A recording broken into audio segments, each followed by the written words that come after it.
नमस्कार, news one India में आपका स्वागत है। आपके साथ मैं धर्मराज सिंह।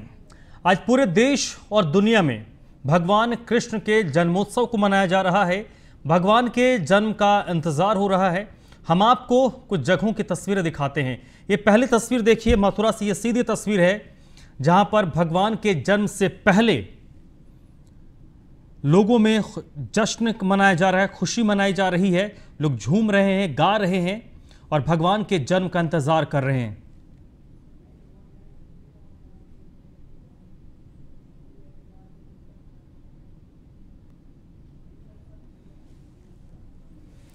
ये सीधी तस्वीर है मथुरा से। भगवान कृष्ण का जन्मोत्सव पूरे देश और दुनिया में कृष्ण भक्तों के बीच हर्षोल्लास के साथ मनाया जा रहा है। भगवान को दुग्धाभिषेक किया जा रहा है, नारियल के पानी से भगवान को नहलाया जा रहा है और विशेष आकर्षण आज के दिन पूरे दुनिया भर में हिंदू धर्म को मानने वाले, भगवान कृष्ण की आराधना करने वालों की नज़र मथुरा में होती है, क्योंकि मथुरा भगवान कृष्ण की जन्मस्थली है और जन्मभूमि में रौनक इस वक्त दुनिया में सबसे ज्यादा जुदा होती है।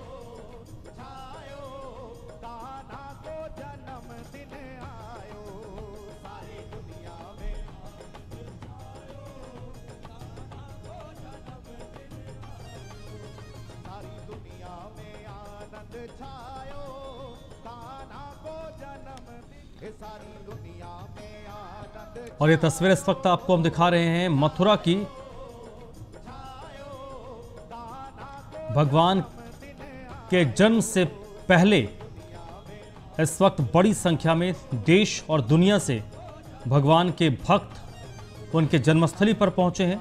हालांकि अपेक्षाकृत अगर आप देखें तो संख्या काफ़ी कम है। आप कोरोना के काल में पिछले साल 2020 की बात करें तो जन्माष्टमी का कार्यक्रम का आयोजन नहीं हुआ था। इस बार भी आयोजन हो रहा है तो भी काफ़ी सीमित संख्या में लोग पहुंच रहे हैं। हालांकि फिर भी भीड़ बहुत ज़्यादा है, लेकिन कोरोना के दौर से पहले आज के दिन इस वक्त मथुरा के आसपास तिल रखने की जगह नहीं होती थी। वो स्थिति इस वक्त नज़र नहीं आ रही, इस साल नज़र नहीं आ रही है।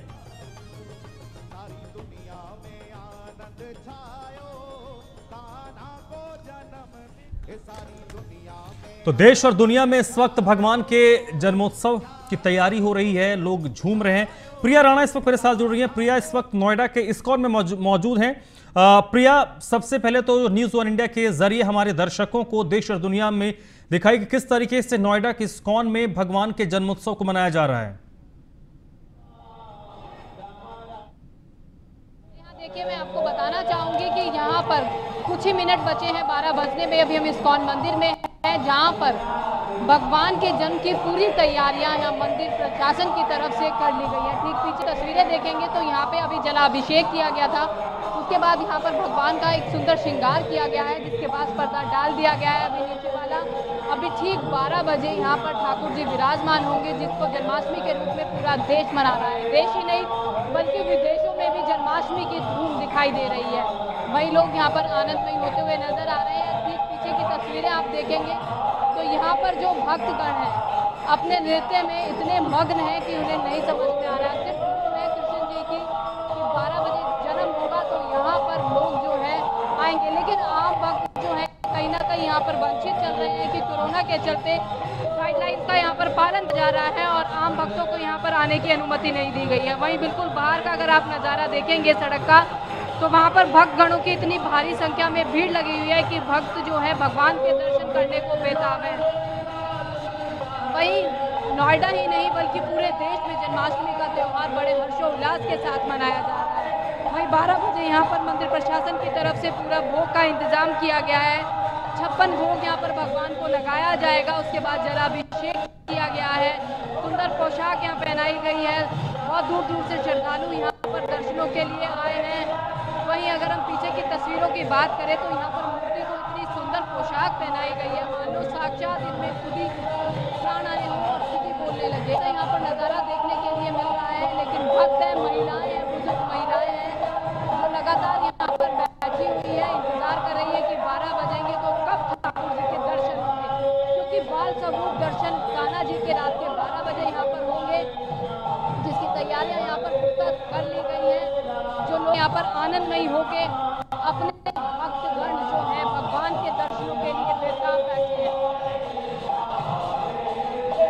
प्रिया, आप अपने कैमरा पर्सन को बोलिए कि वो जो लोग वहां पर पहुंचे हैं, जो नाच गा रहे हैं, उनकी तस्वीरें वो दिखाने की कोशिश करें।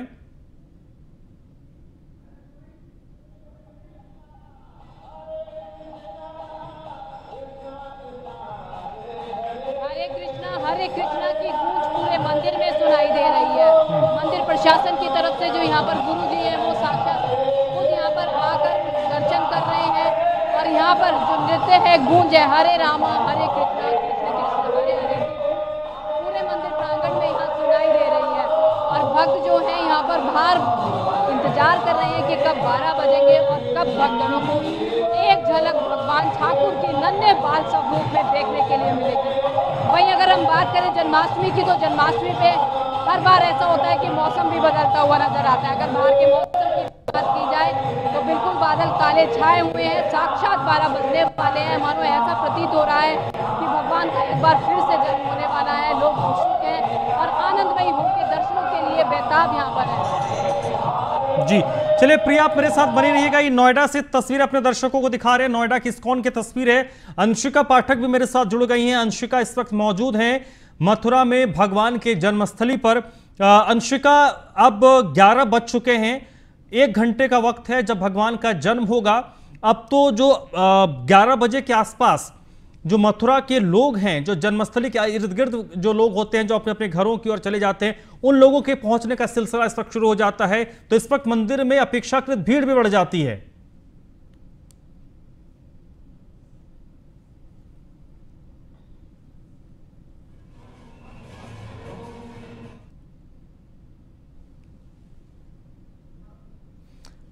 अंशिका, आपको मेरी आवाज आ रही है?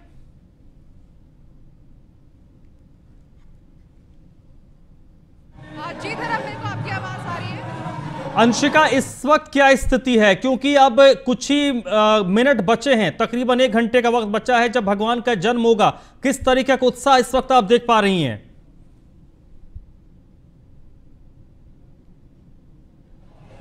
इस वक्त जन्मभूमि की तस्वीर में अगर आपको दिखाऊं धर्म, तो आप सबकी धड़कनें तेज हो गई हैं, क्योंकि बस 1 ही घंटे का वक्त बचा है और बहुत जल्द कृष्ण जी के जन्मदिन को बहुत ही खास अंदाज में मनाया जाएगा।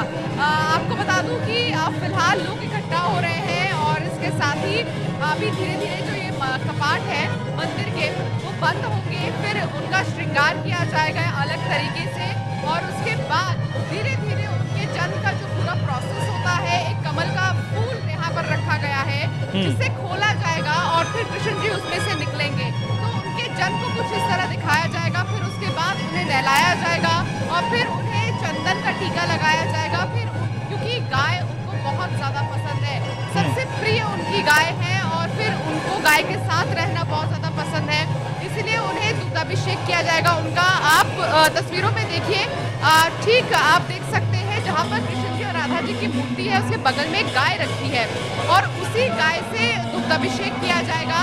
और फिर गाय के इस तरफ अगर आप देखेंगे तो फिर यहाँ पर जलाभिषेक के लिए भी पूरी व्यवस्था की गई है। इसके अलावा मंदिर की अगर हम बात करें तो मंदिर को पूरी तरह सजा दिया गया है। मंदिर के हर कोने पर आपको मोरपंख नजर आएंगे, क्योंकि कृष्ण जी का सबसे प्रिय मोरपंख है।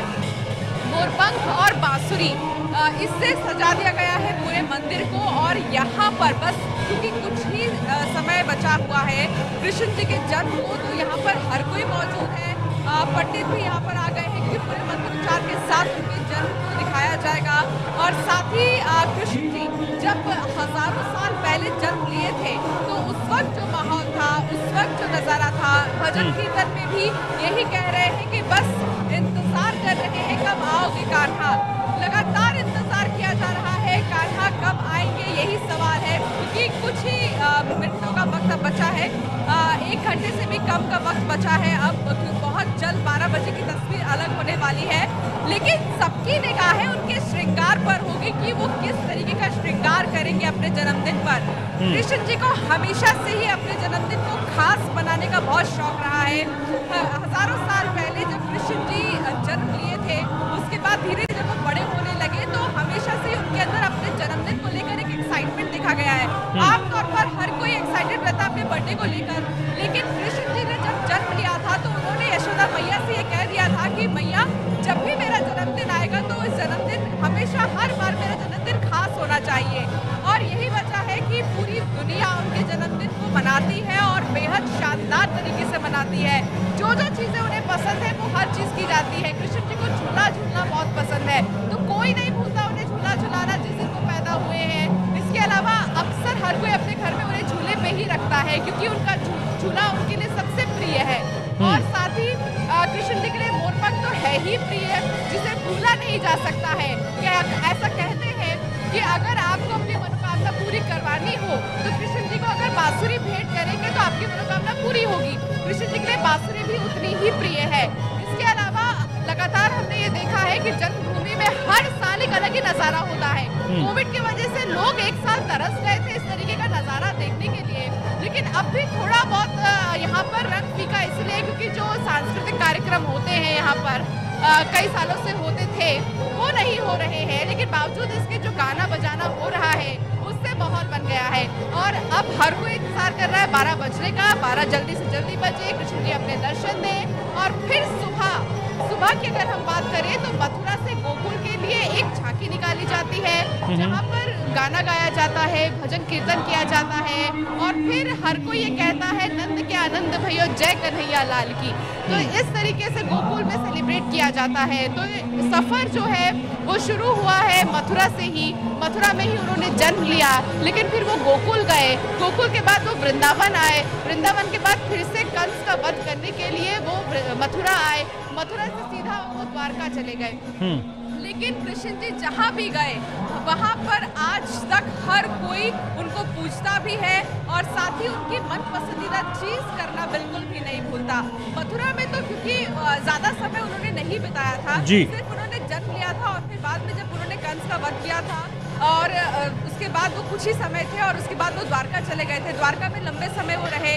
वृंदावन की अगर हम बात करें तो वृंदावन में उनकी राधा रानी के साथ में अच्छे खासे पल रहे हैं और हमेशा से ही हमने ये देखा है कि गोकुल में उनकी जो नटखट अदाएं और जिस तरीके से वो यशोदा मैया को परेशान करते थे वो सबसे ज़्यादा मशहूर है। तो हर जगह उनकी एक अलग ही स्मृति है, एक अलग ही मोमेंट है जिन्हें हर कोई आज याद कर रहा है। और आज अगर हम मथुरा की बात करें तो मथुरा में हर कोने पे आपको एक छोटे लड्डू गोपाल दिखाई देंगे क्योंकि लोग इतने ज़्यादा खुश हैं उनके जन्माष्टमी को लेकर। हर कोई ये चाहता है, हर कोई ये सोच रहा है कि क्या पता 12 बजे उनके घर आज आ जाए श्री कृष्ण। तो कोई कमी नहीं छोड़ना चाहता। सबके घर भी सजे हुए हैं, मंदिर तो सजे ही हैं, लेकिन सबके घरों को अगर हम देखें तो उनके घर भी सजे हुए हैं। मंदिर तो एक अलग ही तरीके से सजाया है। आज हर किसी ने अपने घर के मंदिर को इस तरीके से सजाया है मानो जैसे कान्हा जी आएंगे और फिर वहाँ पर भोग भी ग्रहण करेंगे। कुछ इस तरीके का विश्वास आज लोगों में दिखाई दे रहा है। इसके अलावा देखिए तस्वीर धर्म में आपको दिखाऊंगी। फिलहाल जो है कपाट अभी बंद नहीं किए गए हैं। थोड़ी ही देर में ये कपाट बंद होंगे क्योंकि उनका जो श्रृंगार है वो किया जाएगा। हालांकि प्रसाद अभी नहीं दिया जा रहा है कोविड की वजह से, लेकिन फूल श्रद्धालु जितने भी हैं वो फूल लेकर आ रहे हैं और कान्हा जी को चढ़ा रहे हैं फूल। और इसके साथ ही रुकने बिल्कुल भी नहीं दिया जा रहा है श्रद्धालुओं को क्योंकि काफी ज्यादा भीड़ इकट्ठा हो जा रही है। इसलिए एक लाइन बना दिया गया है जिससे लोग आ रहे हैं और जा रहे हैं। आप देखिए तस्वीरों में सिक्योरिटी पर्पस के हिसाब से अगर हम देखें तो आपको हर जगह पुलिस वाले दिखाई देंगे क्योंकि पूरा कंट्रोल किया जा रहा है ताकि कहीं से भी कोई भी लापरवाही ना हो। ये कुछ ऐसे इवेंट्स होते हैं, कुछ ऐसे त्योहार होते हैं जहाँ पर कोविड के प्रोटोकॉल्स का सबसे ज़्यादा उल्लंघन होता है और ये चीज़ ना हो इसको देखते हुए ही हाई टाइट सिक्योरिटी है। हर कोई मास्क पहनता हुआ नजर आ रहा है। इसके अलावा बाहर की अगर हम बात करें तो बाहर भी बाकायदा चेकिंग किया जा रहा है। एम्बुलेंस खड़ी है, फायर ब्रिगेड की गाड़ियाँ खड़ी है और साथ ही कई सारी पुलिस फोर्सेस तैनात है ताकि इमरजेंसी में सारी चीज़ें उपलब्ध रहे। धर्म अंशिका, आप आज सुबह से ही मथुरा में हैं, अलग अलग जगहों पर आप गई, वृंदावन भी आप गई थी, इससे पहले भी आप जन्माष्टमी के दिन जा चुकी हैं। कोविड का कितना असर आपने देखा?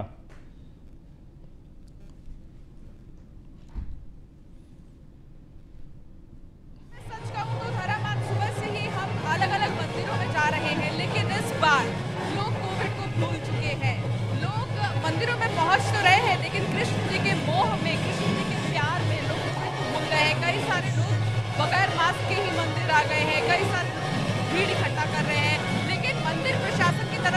पूरी कोशिश की जा रही है कि ऐसा लोग ना करें और बार बार इन्हें याद दिलाने की कोशिश की जा रही है। लेकिन जैसा कि दूर दराज से लोग आए हैं यहाँ पर भारी संख्या में, अगर हम सड़कों पर नजर डालेंगे तो खचाखच सड़कें भरी थी आज। और सुबह से ही हम ये देख रहे थे कि लोग पैदल ही दूर दूर तक निकल पड़े, कहीं घूमी कभी तो कभी प्रेम मंदिर में भी इसी तरीके का जो माहौल है वो नजर आया। बहुत ज्यादा भीड़ नजर आई। इस्कॉन मंदिर में तो लोग कृष्णमय होते नजर आए थे। और अब जन्मभूमि की बारी है। देखिए 12 बजे आधे लोग तो बाहर खड़े हैं जन्मभूमि के और आधे लोग अंदर हैं। तो इसी से हम अंदाजा लगा सकते हैं कि इंतजार बहुत ज्यादा है, बेसब्री है कृष्ण जी को देखने की। और लोग आ रहे हैं, जा रहे हैं, लेकिन यहाँ से जाने के बाद भी लोग अपने घरों पर नहीं जा रहे हैं, वो बाहर ही रुक रहे हैं और बाहर ही अपना समय बिता रहे हैं। क्योंकि एक मन में विश्वास है, एक मन में जो है भरोसा है कि कान्हा जी आएंगे और आशीर्वाद देकर जरूर चले जाएंगे। इसलिए लोग अपने घर भी नहीं जा रहे हैं। यहाँ पर बहुत ज्यादा भीड़ है और इसके साथ ही पिछले साल के मुकाबले इस साल की तस्वीर तो जमीन आसमान का फर्क है। क्योंकि पिछले साल भी जब मैं यहाँ पर आई थी तो मैंने देखा था कि बिल्कुल भी कोई नहीं था, जन्मभूमि के आसपास लोग थे ही नहीं। और इस समय तो खासकर कोई नहीं दिखाई दे रहा था क्योंकि अंदर आने की अनुमति थी ही नहीं लोगों को जन्मभूमि में बहुत ज़्यादा, क्योंकि कोविड उस टाइम पे पीक मोमेंट पे था।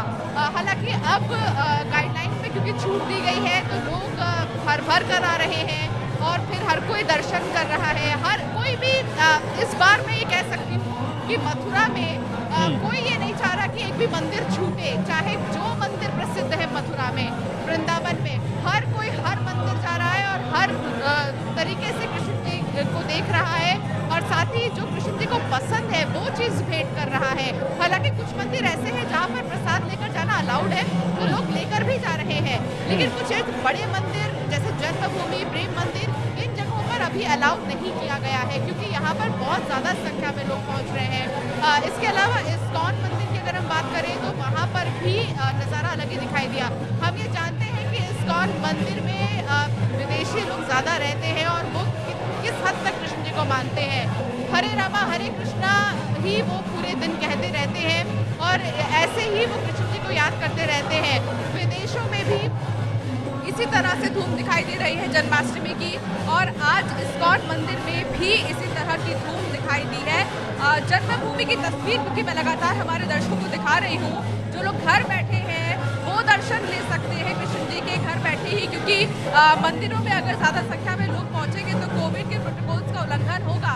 तो लगातार हमारे दर्शक ये देख सकते हैं कि आखिर इस वक्त जन्मभूमि में क्या नज़ारा है, क्योंकि हम ये समझते हैं कि हर कोई बहुत ज़्यादा उत्साहित है इस पल को देखने के लिए। हर कोई इस पल को कैद करना चाहता है अपने फ़ोन में और साथ ही वो अपनी नज़रों से देखना चाहता है कि कृष्ण जी कैसे जन्म लिए थे, क्या हुआ था।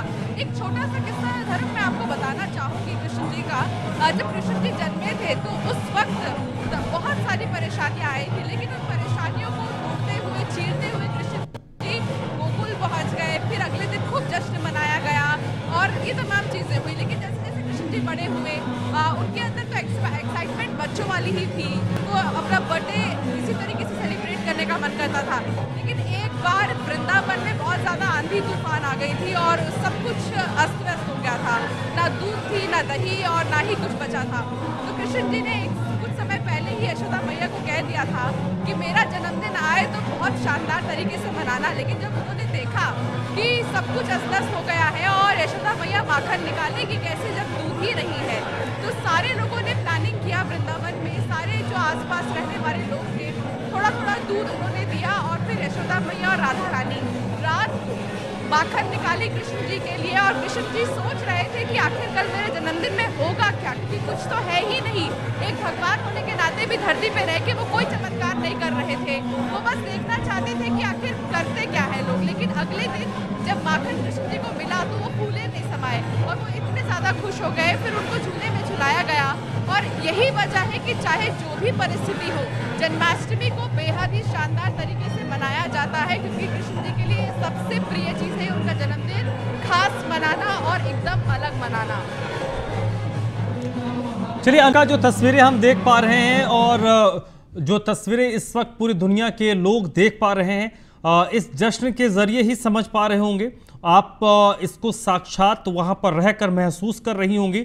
लेकिन हम भी कोशिश कर रहे हैं कि न्यूज़ वन इंडिया के जरिए देश और दुनिया में मौजूद अपने दर्शकों तक हम उस तस्वीर को पहुंचाएं, भगवान के भक्तों की तस्वीर को पहुंचाएं जो सीधे भगवान की जन्मस्थली से इस वक्त लोग देख रहे हैं। भगवान कृष्ण को लेकर आप जितनी भी बातें करें, आज की तारीख में जिसका जिक्र हम लगातार कर रहे हैं कि भगवान कृष्ण का जन्म, ऐसी मान्यता है कि तकरीबन 5248 साल पहले हुआ, लेकिन आज भी उनके जीवन की एक एक चीज, उनके जीवन के एक एक घटनाक्रम, आप उनकी पूरी जिंदगी, उनके जन्म से लेकर उनके अंत तक, जब तक वो मनुष्य के रूप में रहे, हमेशा कुछ ना कुछ उनके जीवन से आपको सीखने को मिलेगा आज भी।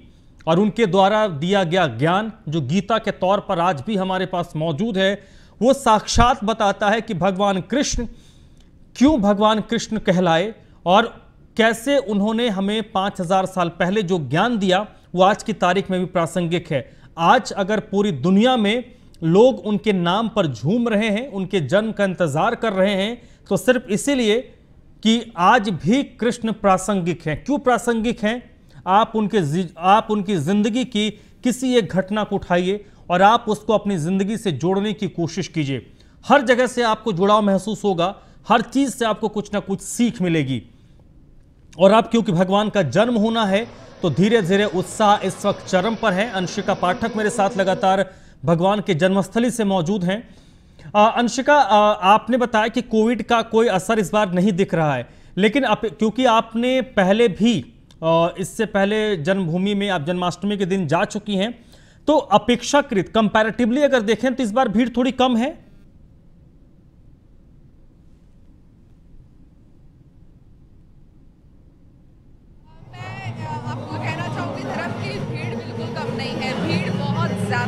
बहुत ज्यादा की संख्या में लोग आ रहे हैं क्योंकि एक साल का जो गैप था उसमें लोग बहुत ज्यादा कृष्ण जी जन्मभूमि में आना चाह रहे थे और कृष्ण जी को देखना चाह रहे थे, मैं ये कह सकती हूँ। और यही वजह है कि बहुत ज्यादा भीड़ देखी जा रही है हर तरफ।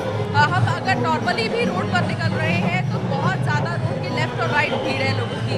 जन्मभूमि के पास तो खासकर बहुत ज्यादा भीड़ है क्योंकि यहाँ पर बाहर छोटे छोटे हाट्स लगे रहते हैं, अलग अलग सामान के लगे रहते हैं, छोटे छोटे कान्हा जी बिकते हैं और साथ ही अलग अलग तरीके के ऑर्नामेंट्स बिकते हैं और साथ ही हैंड बैग, सारी चीज़ें बिकती हैं। तो फिर लोग दूर से आते हैं जन्मभूमि से इन चीज़ों को लेने के लिए ताकि ज़िंदगी भर उन्हें ये चीज़ याद रहे कि उन्होंने जन्मभूमि से कुछ लिया था, वो जन्मभूमि आए थे एक याद के तौर पर। तो बहुत ज़्यादा भीड़ इस बार नज़र आ रही है और पिछले साल बिल्कुल भी नहीं थी, इस साल बहुत ज़्यादा है। लेकिन अगर हम बात करें पिछले 2-3 सालों की तो उस वक्त और भी ज़्यादा भीड़ होती थी। हालांकि 2-3 साल पहले के को अगर हम इस साल से कंपेयर करें तो शायद कम है, लेकिन पिछले साल से कंपेयर करें तो बहुत ज़्यादा है।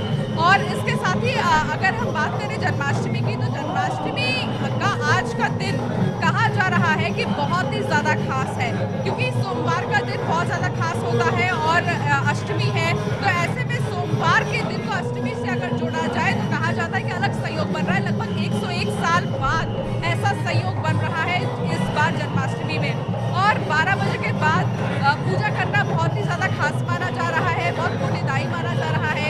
12 बजे से लगभग 12-15 कहा जा रहा है वक्त जब पूजा कर सकते हैं कृष्ण जी को। अगर कोई अपने घर में रखा है तो फिर वो 12 से 12:30 बजे के बीच में पूजा कर सकता है, ये खास वक्त बताया जा रहा है। और अभी यहाँ पर एक भी मिनट ना जाए फालतू, इसीलिए एक एक क्षण को, एक एक मिनट को कवर किया जा रहा है।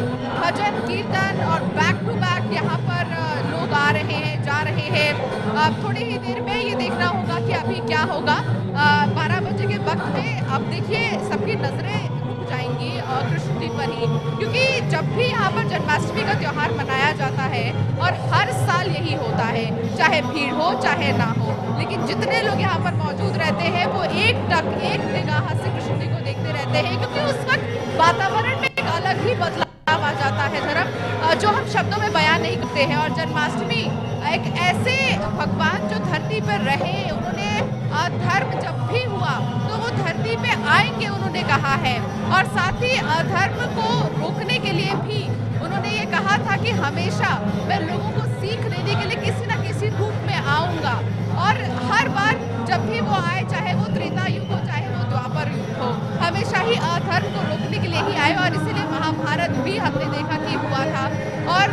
इससे एक बड़ी सीख मिली थी। इसके अलावा जब हमने देखा कि रावण का वध किया था राम जी ने, तो उस वक्त भी उन्होंने एक सीख दी थी। राम और श्याम दोनों एक ही तो हैं और हर बार उन्होंने यही सिखाया है कि अधर्म के रास्ते जो भी चलेगा उसका सिर्फ और सिर्फ सर्वनाश होगा। साथ ही कई सारी ऐसी उनकी जो वाणी थी, कृष्ण वाणी आज भी सुनते हैं कि उन्होंने क्या कुछ कहा था, क्योंकि उनके हर एक शब्द में कोई ना कोई सीख जरूर है। वो कुछ भी कहते थे तो लोग बैठकर उन्हें सुनते थे। जब वो बांसुरी बजाते थे तो लोग, गोपियाँ दूर दूर से कहाँ वो आ जाती थी, खींची चली आती थी, किसी की रोटियां जल जाती थी तो कोई कपड़ा सिलते सिलते छोड़ देती थी, कोई अपने बच्चे को सुलाते सुलाते हट जाती थी। तो इस तरीके से उनकी बातों में और उनकी बांसुरी में, उनमें ही एक अलग बात थी। और राधा जी जब यहाँ पर रही वृंदावन में, एक अलग ही तरीके का यहाँ पर हमने नज़ारा देखा कई हजार साल पहले। आज भी जब हम अलग अलग तरह की सीरीज देखते हैं या फिर कहानियाँ देखते हैं या फिर पढ़ते हैं, तो हम सिर्फ पढ़कर ही या फिर कहानियाँ सुनकर ही एक अलग महसूस करते हैं, हमें एक अलग सी फीलिंग आने लगती है। लेकिन जो लोग यहाँ पर रहे हजारों साल पहले, उस वक्त उनके मन में क्या चलता था ये हम अंदाज़ा भी नहीं लगा सकते। लेकिन अगर अब इतने साल बाद भी इस परंपरा को जारी रखा जा रहा है और ठीक वैसा ही महसूस हो रहा है, तो कुछ तो बात है आज के दिन में। और 12 बजे के बाद से ही आपको बता दें कि यहाँ पर धीरे धीरे सारे कार्यक्रम का समापन होने लगेगा और फिर सुबह की तैयारी शुरू हो जाएगी। हालांकि हर साल की अगर मैं बात करूँ पिछले साल को छोड़कर, तो बहुत सारे कार्यक्रम होते थे। झांकियाँ निकाली जाती थी, कृष्ण जी और राधा जी की नृत्य होते थे और कई सारे ऐसे मोमेंट्स को दिखाया जाता था जो बहुत ही फेमस है कृष्ण जी और राधा जी के। जैसे उनका राधा जी को छेड़ना और फिर छेड़ के भाग जाना, फिर राधा जी का उनके कान को पकड़ के खींचना और फिर लेकर आना और यशोदा मैया से उनकी शिकायत करना, इन तमाम चीज़ों को दिखाया जाता था। लेकिन इस बार ये चीज़ मिसिंग है, बहुत ज़्यादा मिसिंग है। लोग चाह रहे थे कि ये चीज़ हो, दूर दराज से लोग इस उम्मीद में आए थे कि शायद कुछ देखने को मिलेगा, लेकिन ऐसा कुछ हुआ नहीं। फिर भी लोग जन्मभूमि पहुँच रहे हैं और साक्षात कृष्ण जी के दर्शन कर रहे हैं। चलिए अंशिका, आप मेरे साथ जुड़ी रहिएगा। तो ये मथुरा से सीधी तस्वीरें दिखा रहे हैं आप।